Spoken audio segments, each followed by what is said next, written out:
Bienvenidos a todos ustedes a otra clase de cita. Todavía estamos enseñando en el curso para capacitar a los ancianos.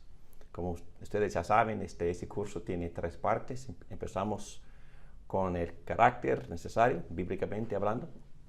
También les tocamos varias responsabilidades y tareas del anciano, bíblicamente hablando. Y ahora estamos poniendo la base de la sana doctrina y estamos usando el documento histórico que se llama la Confesión de Fe, Westminster.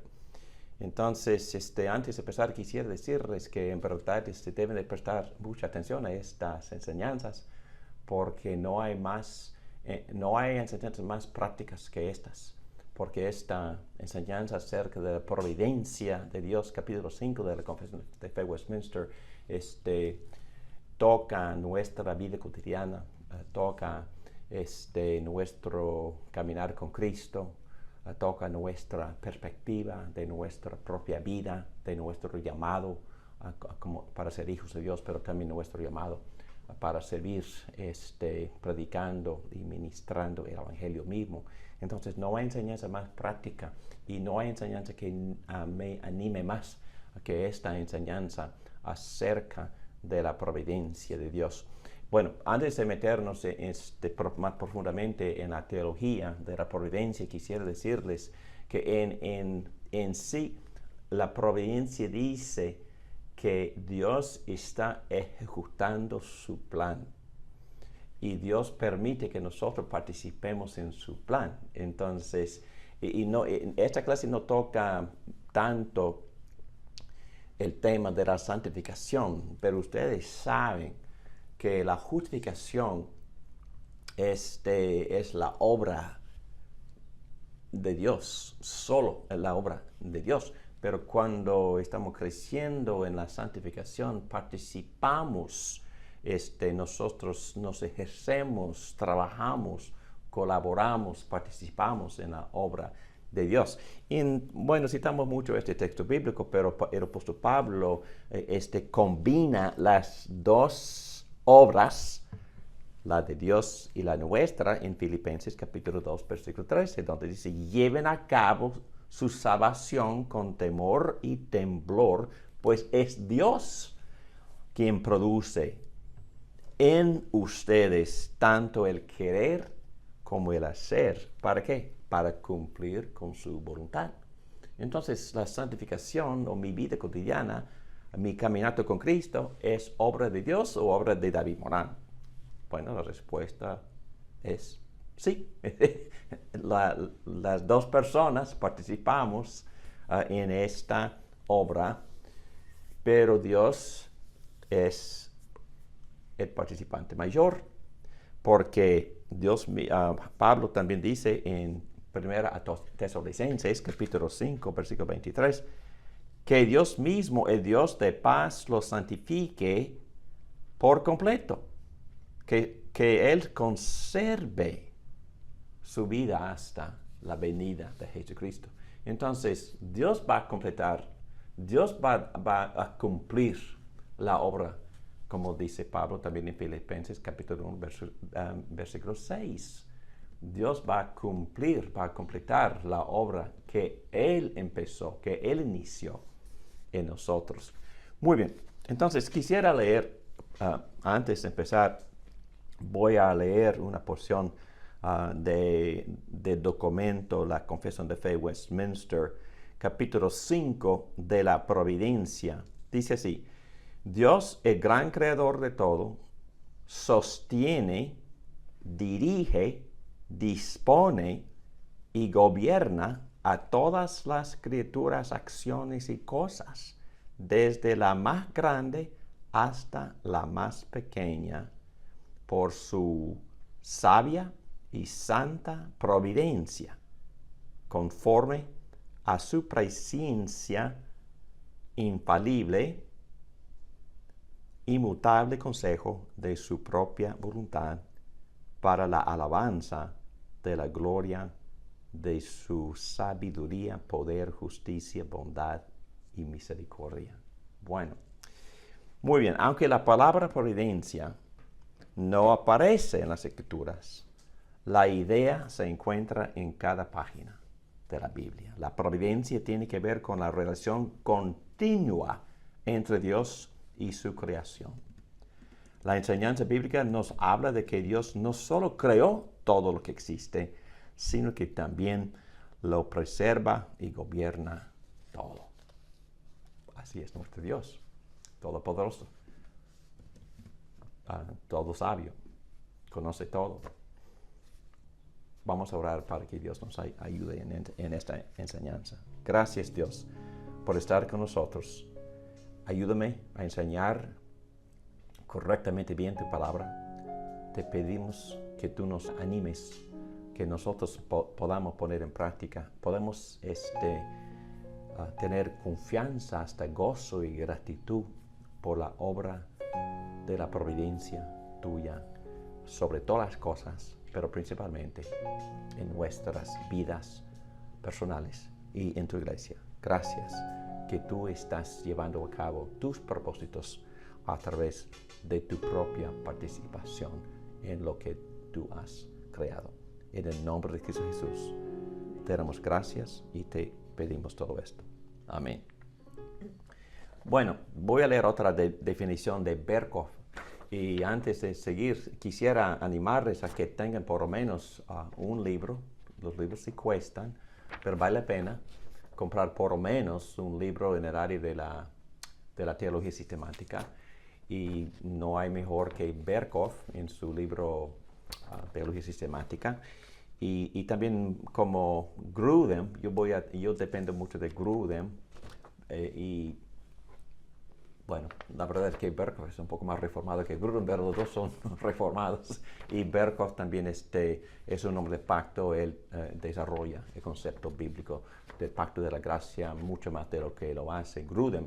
Pero los dos son excelentes y yo leo constantemente, preparándome para poder enseñar. Y también para mi propia edificación, yo leo muchísimo Berkhof y Grudem. Pero los dos tienen 3 tomos, tienen el libro más grueso que se llama Teología Sistemática, pero también tienen su nivel mediano que se llama Manual, pero también tiene otro libro que es Resumen. Los dos tienen estos 3 niveles, el más pequeño, el mediano y también el tomo más grueso. Pero esta definición viene del Manual. El tomo en medio de Berkhof dice: la obra de Dios por la cual preserva a todas sus criaturas se mantiene activo en todo lo que acontece en el mundo y dirige todas las cosas a su fin determinado. Bueno, quisiera dar un breve resumen de los conceptos falsos en cuanto a esta doctrina. No voy a desarrollarlos porque ya tocamos estos temas en clases anteriores, pero no estamos hablando de deísmo porque el deísmo enseña que Dios creó el universo y lo abandonó, se fue de vacaciones y lo dejó por su propia cuenta. La Biblia no enseña eso, dice que Dios está participando y hasta los mismos nombres de Dios indican que Dios está participando. Emmanuel, por ejemplo, el mismo nombre Jehová también implica que Dios está con nosotros de manera personal e íntima y garantizando lo que Él había prometido. Y panteísmo, por supuesto, no es bíblico el concepto que dice la creación no tiene una existencia distinta, solo es una parte de Dios. Chance, por supuesto, no estamos hablando de chance, lo que ocurre sucede al azar. La Biblia no enseña eso, dice que Dios está en control hasta lo mismo, los detalles más pequeños. Fatalismo, algunos acusan la fe reformada de ser fatalista, diciendo que todo está arreglado, fijo, de manera impersonal y mecánico, pero la providencia no es mecánico ni impersonal, es muy personal, muy íntimo. Dios está con nosotros, Dios está en una relación con nosotros, persuadiéndonos en muchas áreas, en todas las áreas de nuestras vidas, hasta que cumplamos nosotros, hasta la creación misma cumpla los propósitos predeterminados por Dios. Y vamos a también responder a varias protestas o dudas en cuanto a esta doctrina al final de esta clase. En su providencia, Dios planea todo, coopera en todo y guía todo según sus propósitos. Dios coloca todo, arregla todo y guía todo para su propia gloria y el bien de los que lo aman. Y vamos a citar mucho ese versículo de Romanos 8:28, quizás el texto favorito de casi todo el mundo cristiano, porque la verdad es que Dios dispone todo para el bien de los cristianos. Es decir, no hay nada que quede fuera del control y plan de Dios. Y cuando estamos sufriendo y cuando estamos enfermos, o estamos también tratando de recuperarnos por una caída personal, entonces Dios está en control de todo esto. Y Dios está manipulando todas las circunstancias. Dios hace que todo se arregle, que trabaje juntos para que salga para nuestro bien. Interesante y también muy animador este concepto. Nada queda fuera de la providencia de Dios. Bueno, rápidamente, y ustedes pueden leer muchos textos más, y si leen los libros de la teología sistemática, hay un montón, hasta docenas de textos que aprueban a cada uno de estos puntitos, pero yo cito solo uno. Lo que Dios sostiene, gobierna y controla. Entonces Él gobierna, sostiene y controla el universo en general. Tú hiciste la luna para medir los tiempos. El sol sabe cuándo debe ocultarse. Y también los animales, mi esposa y yo leemos los salmos en la noche y repetidas veces leemos todos los salmos y es muy interesante cuántas veces los salmistas hablan de Dios cuidando a la naturaleza, cuidando a los animales. Los leoncillos rugen tras la presa y para buscar de Dios su comida. También los líderes políticos, hemos citado este texto anteriormente, como los repartimientos de las aguas. Así está el corazón del rey en la mano de Jehová. A todo lo que quiere lo inclina. Entonces, aún Dios está controlando, poniendo líderes en su puesto y también tumbando otros líderes. Dios está determinando todo esto. También el nacimiento del hombre, el desarrollo de su vida. Dios determina el día de nuestro nacimiento y también el día de nuestra muerte y también todos los detalles en intermedio. Mi embrión vio tus ojos y en tu libro estaban escritas todas aquellas cosas que fueron luego formadas sin faltar una de ellas. También providencia extiende a la protección del pueblo de Dios, también hasta suplir las necesidades del pueblo de Dios, como Pablo dice en Filipenses capítulo 4, mi Dios pues suplirá todo lo que os falta conforme a sus riquezas en gloria en Cristo Jesús.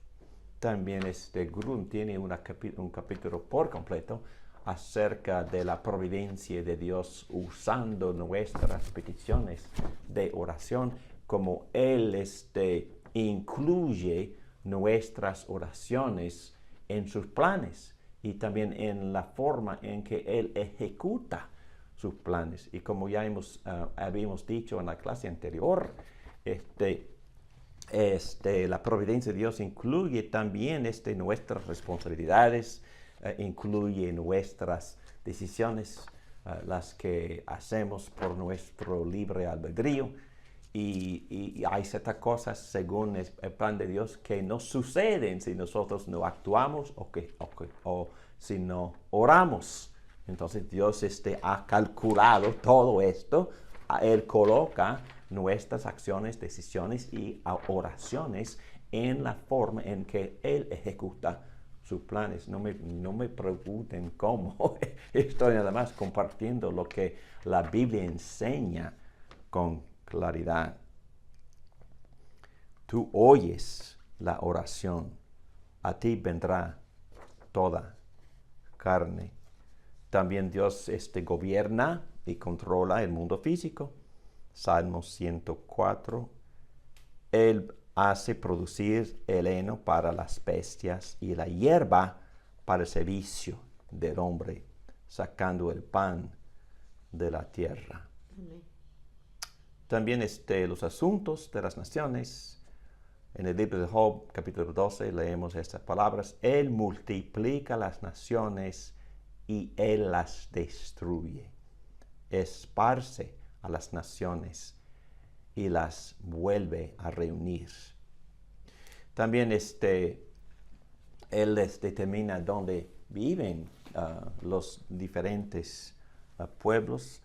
En Hechos capítulo 17 leemos estas palabras en versículo 26. De un solo hombre, Adán, de un solo hombre hizo todas las naciones.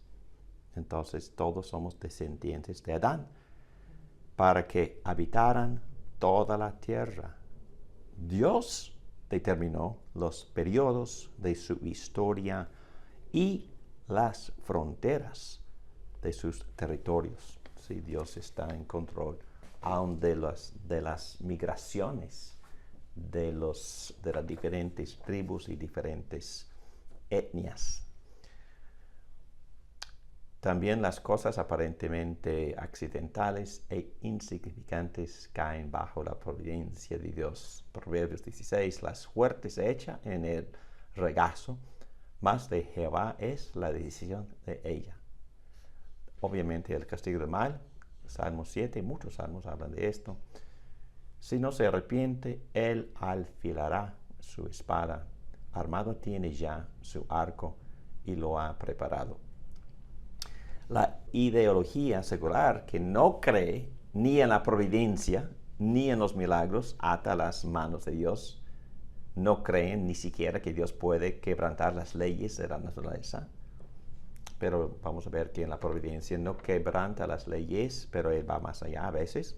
Otros, los arminianos, opinan que Dios controla los asuntos mayores, pero no le importan los asuntos menores. Y nosotros respondemos que si no le importan las cosas menores, jamás podrá controlar las cosas mayores.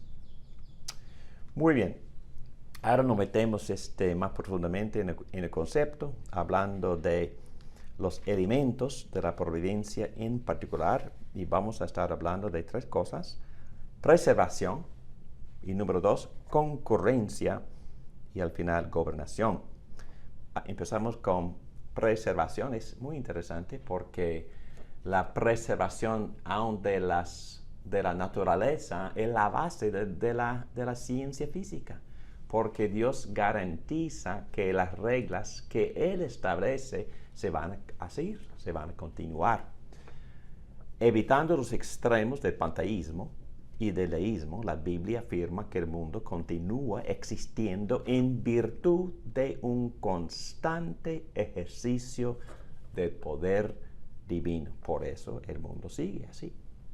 Por eso el corazón sigue funcionando. Por eso seguimos respirando. Porque Dios está metido por su poder, por su palabra, sosteniendo todo lo que Él ha creado.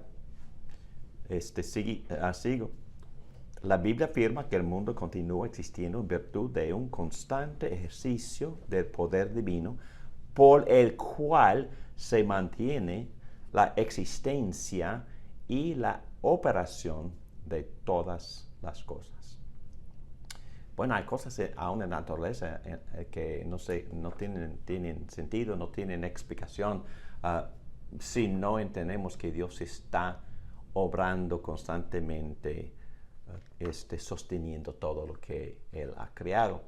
Y los científicos ni pueden explicar cómo el recién nacido empieza a no depender de su mamá y del oxígeno que recibe dentro del vientre, y como de repente empieza a respirar y recibir oxígeno del aire.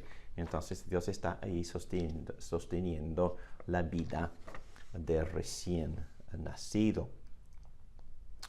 Nehemías 9, versículo 6. Tú solo eres Jehová.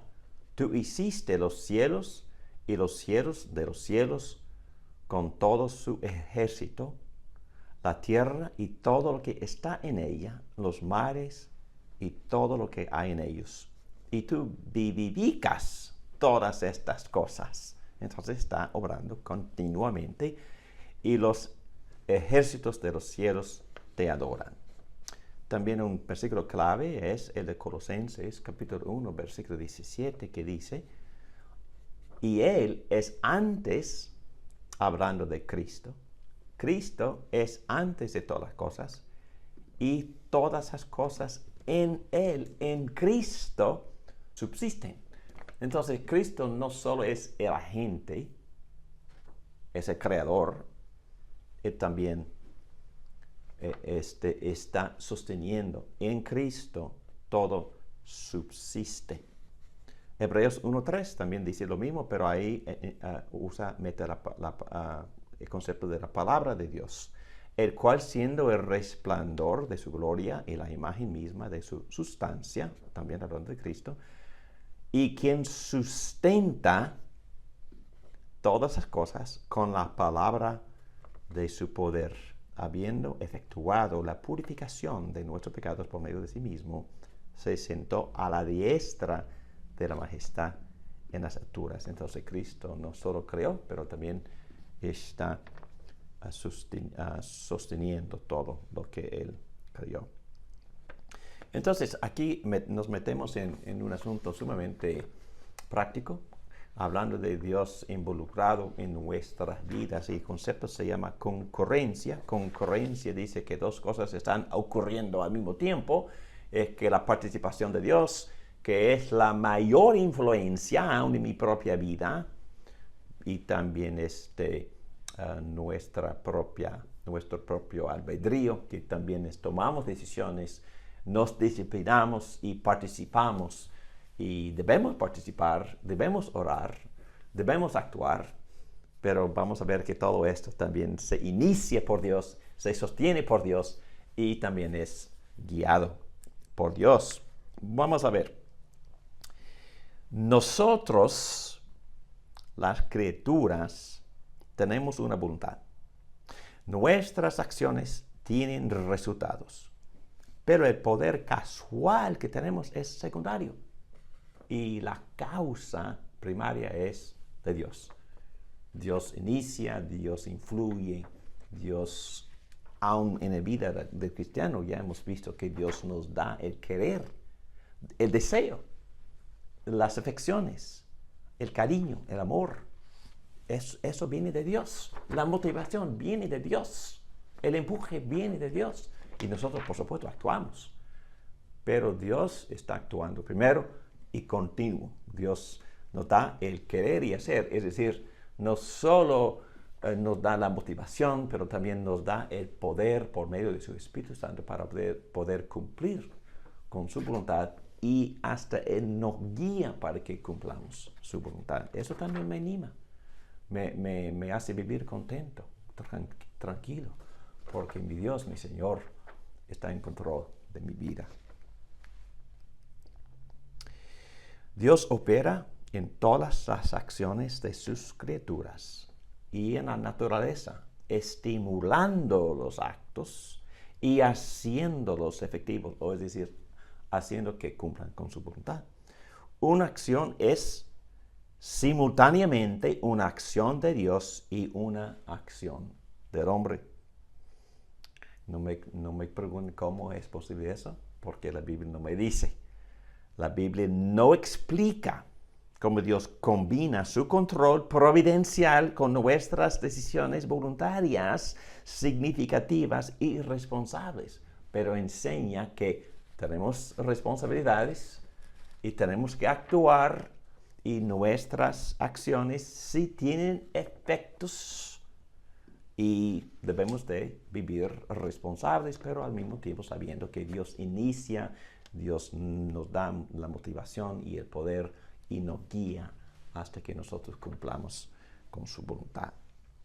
B. La providencia soberana de Dios está por encima de sus criaturas. Aunque Dios ordinariamente usa los medios ordinarios para llevar a cabo sus propósitos. ¿Cuáles son los medios ordinarios? Bueno, los medios ordinarios son, hablando de mi santificación, los medios ordinarios son leer la palabra, meditar en la palabra, memorizar la palabra y obedecer por fe la palabra, orar, tomar decisiones basadas en la sabiduría que se me revela en la palabra de Dios. Son los medios ordinarios que Dios ha ordenado y debemos de utilizar estos medios ordinarios. Aunque Dios ordinariamente usa los medios ordinarios para llevar a cabo sus propósitos, Él puede obrar sin ellos, más allá de ellos o contra ellos. Hablando de los milagros, hablando de las cosas sobrenaturales, en su providencia Dios puede usar los medios ordinarios, puede puede obrar conforme a las reglas de la ciencia que Él mismo ha establecido, pero Él puede ir más allá de esas reglas, puede obrar sin el uso de ellas, o puede a veces ir en contra de ellas. Dios trabaja para cumplir su voluntad a través de las acciones de la voluntad humana sin violar la libertad del ejercicio de su libre albedrío. Otra vez, Dios puede obrar sin los medios ordinarios, más allá de los medios ordinarios o contra los medios ordinarios. Dios trabaja para cumplir su voluntad a través de las acciones de la voluntad humana sin violar la libertad del ejercicio de su libre albedrío. Dios a veces influye sin manipular, sin coercer, pero también siempre guía todo hasta que cumplamos con sus propósitos. Y cuando Dios coopera con la criatura, siempre la criatura es responsable. La responsabilidad queda en la criatura, queda en la gente, queda en nosotros. Dios no puede responsabilizarse por el mal. Entonces vamos a ver que hay mucha objeción a este concepto. Pero es de verdad, Dios está en control de todo y estamos viviendo en el mundo caído, y el hecho de que estamos viviendo en un mundo caído tiene que ser por la voluntad de Dios. Entonces, teológicamente, nosotros creemos que bíblicamente Dios decretó permitir la caída del hombre en pecado sin causarlo, pero al mismo tiempo tenemos que decir que no queda fuera tampoco de su voluntad, pero eso ocurrió debido a las decisiones de los agentes de la criatura, del ser humano, utilizando su libre albedrío, y Dios no puede responsabilizarse nunca por el mal. Así como el apóstol Santiago dice, cuando alguno es tentado, no diga que es tentado de parte de Dios, porque Dios no puede ser tentado por el mal, ni Él tienta a nadie. Pero al mismo tiempo vamos a ver que Dios está en control de los pecados de los malvados. Y también Él usa y Él calcula, o es decir, coloca aún las acciones de gente malvada en sus planes hasta para cumplir con sus planes. Vamos a ver, hay muchos ejemplos en la Biblia y bueno, hay grandes ejemplos en la Biblia. Vamos a tomar el ejemplo de José y sus hermanos, ejemplo de Dios controlando el mal para el bien. Recuerden cuando los hermanos de José llegaron a Egipto, y ahí estaba su hermano José, y como el segundo en autoridad en todo el país. Y ellos estaban segurísimos de que su hermano José los iba a matar por lo que ellos habían hecho en sus actos malvados, por venderlo como esclavo, pensando que nunca jamás volvieron a ver a sus hermanos y pensando que se habían deshecho de él para no verlo jamás. Y están temblando por miedo en la presencia de José.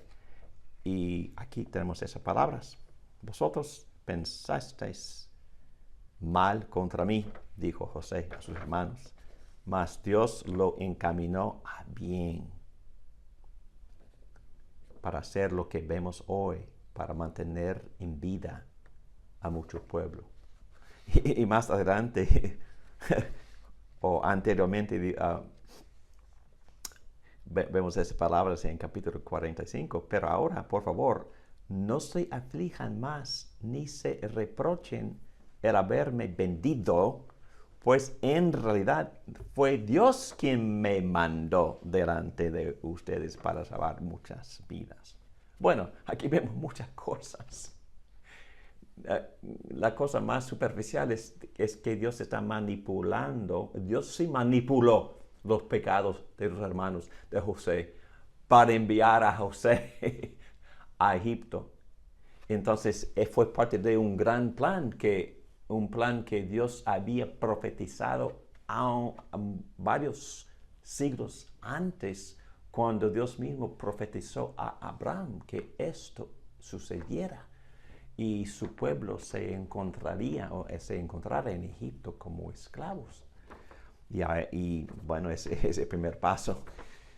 Pero es más, la última frase me llama la atención: para mantener en vida a mucho pueblo. Wow, entonces es por la sabiduría divina que Dios le había dado a José que Dios había salvado hasta a todos los ciudadanos de Egipto por las administraciones de la comida de parte de José durante los años de escasez. Pero es más, las naciones alrededor de Egipto también, ¿a dónde fueron? Fueron a Egipto para trigo, para comida. Si no, también hubieran perdido la vida.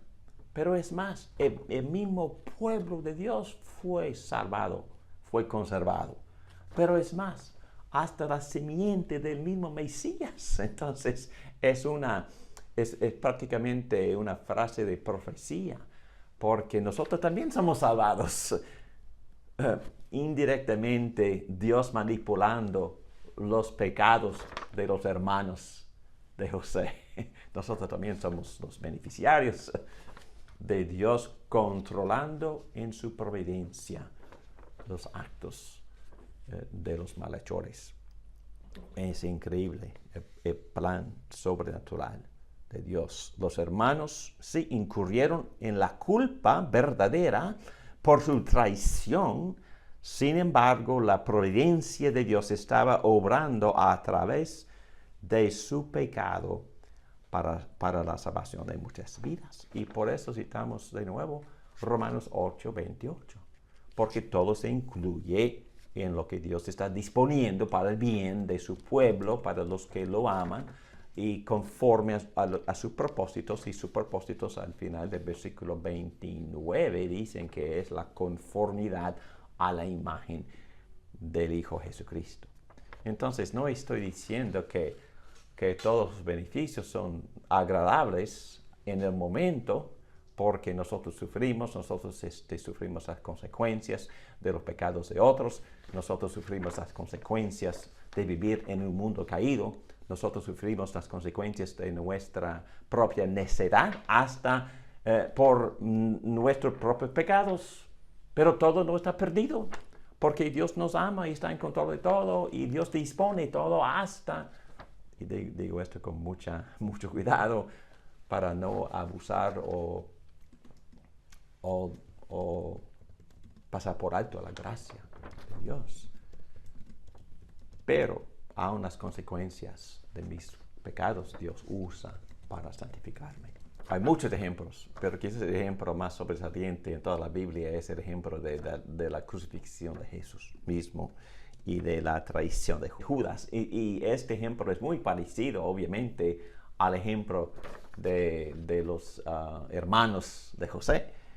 En versículo 12 de Juan 17, cuando estaba con ellos en el mundo, Jesús orando a su Padre en su gran oración de intercesión: yo los guardaba en tu nombre, a los que me diste, yo los guardé, y ninguno de ellos se perdió, sino el hijo de perdición, hablando de Judas, para que la escritura se cumpliese.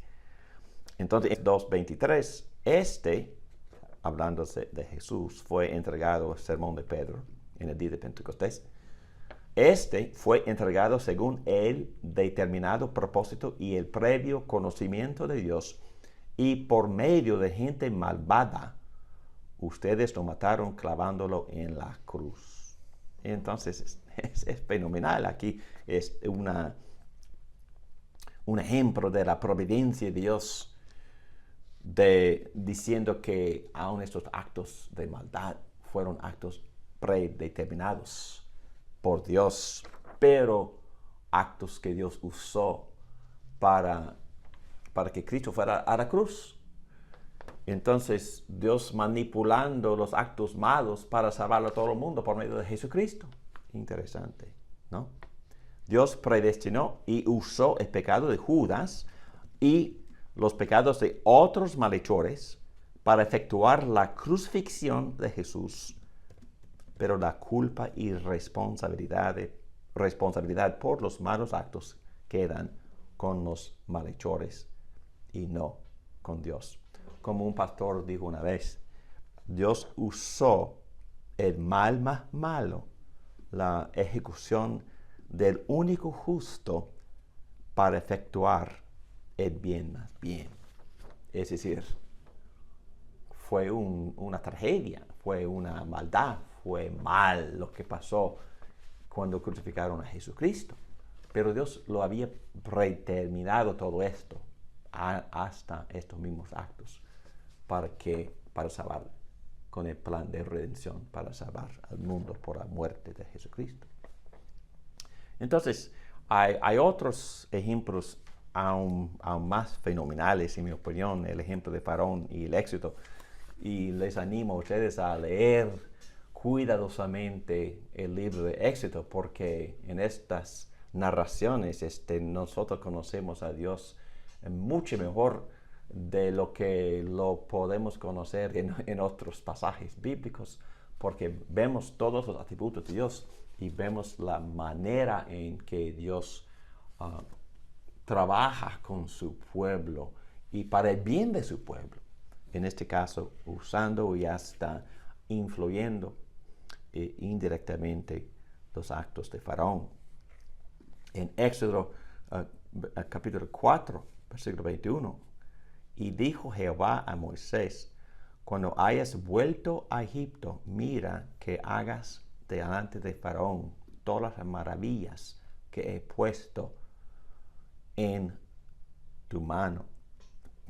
Pero fíjense bien en estas palabras: pero yo en endureceré. Yo, Dios, endureceré el corazón de Faraón, de modo que no dejará ir al pueblo. ¿Es responsable Dios? No, pero Dios había predeterminado que Faraón se endurecería su corazón. Éxodo 8:15. Pero viendo Faraón que le habían dado reposo, endureció su corazón y no los escuchó, como Jehová lo había dicho. En este caso, Faraón mismo endureció su corazón. Mas Faraón endureció aún esta vez su corazón y no dejó ir al pueblo. Dios endureció el corazón de Faraón y Faraón se endureció su propio corazón. Pero el propósito de Dios fue el del despliegue de su glorioso poder en la redención milagrosa de su pueblo, en el éxodo, en la redención, que también es la narrativa que ilumina y profetiza la redención de Cristo, cuando nos libera del poder del pecado y la liberación de los dioses falsos.